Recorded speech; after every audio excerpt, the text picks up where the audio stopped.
Right, so South Africa's gross domestic product is expected to reach an all-time low this year, but there appears to be a glimmer of hope, so to speak, in the agricultural sector.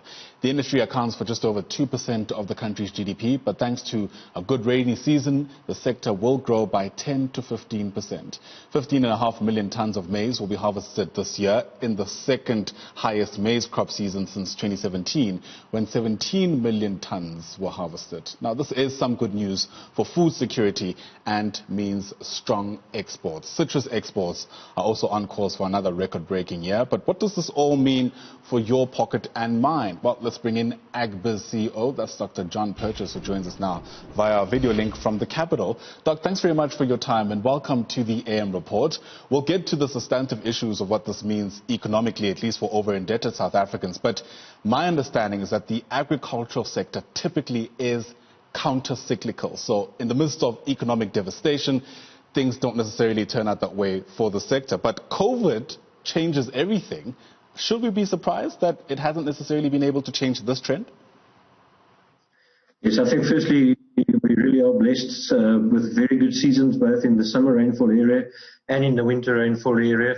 And we have record crops in various crops like canola and barley as well, highest wheat crop in 10 years, and you mentioned the good fruit and the good maize crop, and a lot of this is exported, so we're earning dollars and euros, etc., which is incredibly important for our balance of payments and our economy in the process. And counter-cyclical nature obviously helps to buffer some of the adverse effect of the pandemic, etc. So from the point of view of food availability, and at what we would term relatively affordable prices, if you compare it internationally, we're in a pretty good position. The problem is that too many households are in a very poor state in terms of earning enough income to access that food. So the distribution of the food and the access to the food is where our biggest problem lies, and household food security has been compromised by the pandemic, and this is why we also need government to step up and make sure that people at least have access to the food. So the availability is there, but the access through having the means to purchase the food is a problem. Your question is, what's the impact on the economy? It is a positive impact, there's no doubt about it. It does help buffer our balance of payments. I think it was even positive in the last statement that I saw, and that's because we've been able to export quite a lot right through the pandemic. We were worried about the ports at one stage, but the Transnet port terminals really did step up to the plate to manage to get the produce out to various export destinations. So it really has been a blessed year for us, if I can put it that way. So had it not been for the issues to do with distribution, are you suggesting that food in South Africa could be way more affordable than what it is now because it's in so much abundance? No, I think if we look at food price inflation over the last 3 months, basically the time that we've been in lockdown, it's roughly at 4% year on year. That means food is roughly 4% more expensive than what it was the same time last year.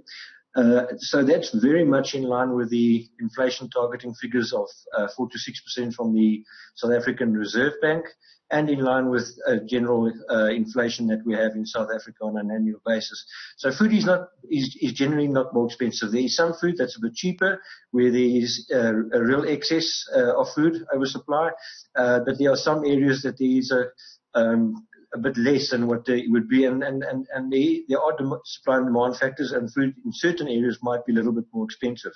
But generally, looking at the food baskets and the work that Stats SA do on food inflation, as well as the National Agricultural Marketing Council, we are satisfied that food prices are in line with what would normally be expected in a very good year, as we are having at the moment. Speak to me about the agricultural growth that we're seeing. I mean, we're coming off a very low base to begin with. In fact, last year was a 6 percentage point contraction. Of course, the news that we're growing is positive, but is it enough to give us a clearer picture of where we are insofar as growth is concerned in the agricultural industry? Yes, I think one must remember that while 2017 was a good year, as you indicated, with especially the maize crop, and the maize crop plays quite a pivotal role in agriculture and the downstream industries, because we then had export parity, and the value add that you get with your high value chains is important. Both 2018 and 2019, there were contractions in agricultural GDP because of severe drought, and you may also remember the foot and mouth disease issues that we had, where we had to stop exports of various animal products like red meat, wool, etc. So that has, we managed to get over that. So yes, it's off a low base, but the growth, the expected growth this year is exceptional.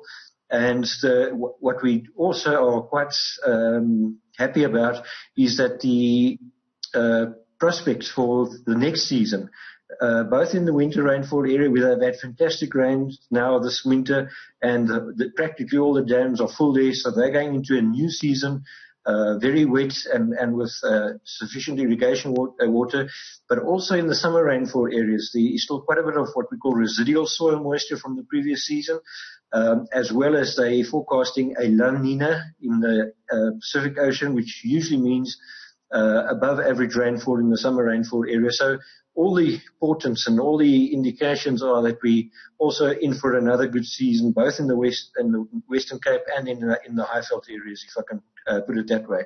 So we're in pretty good shape in terms of having enough food. In fact, we exporting a lot at the moment. Nearly half of all that we produce in terms of value is exported. We're a net exporter, and that means we're exporting at export parity. Export parity is a price equal to or lower than the international price, and we can still make profit at that. And our competitiveness in probably 60-70% of our value chains is very good. Right. Very quickly, Doc, if these positive gains are not going to translate in food being more affordable for the ordinary South African, help us understand who stands to benefit from all of this. I mean, if it doesn't trickle down, to use economic terms, then it almost suggests that it's the people at the top who are benefiting largely, at least, from these positive gains, or are we misunderstanding this? Yeah, I think there might be a bit of misunderstanding. Our food prices are generally all the lowest in the world. That's why I say we at export parity. That means to be competitive at export parity, your price has to be equal to or lower than the international price. Otherwise, you're not going to sell your products on the global market. So our food is relatively inexpensive in comparison to any countries in Africa and in Europe and practically all other countries across the world. So we must understand that our food system is actually an asset in terms of affordability. The problem is not the pricing of food. The problem is that people are too marginalized to have income to can buy that food. And that's a problem with our socioeconomic system, our general economic growth, having more people in the formal economy. That's where the problem is. It's not the pricing of food. Our food is very well priced and very competitive globally. Incredibly interesting. Thanks very much for your time and for coming through to help us understand this. Dr. John Purchase is CEO of Agricultural Business Chamber, otherwise known as Agbiz. How's that for reflection? So the food is actually affordable, but the inequality is so entrenched that it appears that it isn't. Certainly something to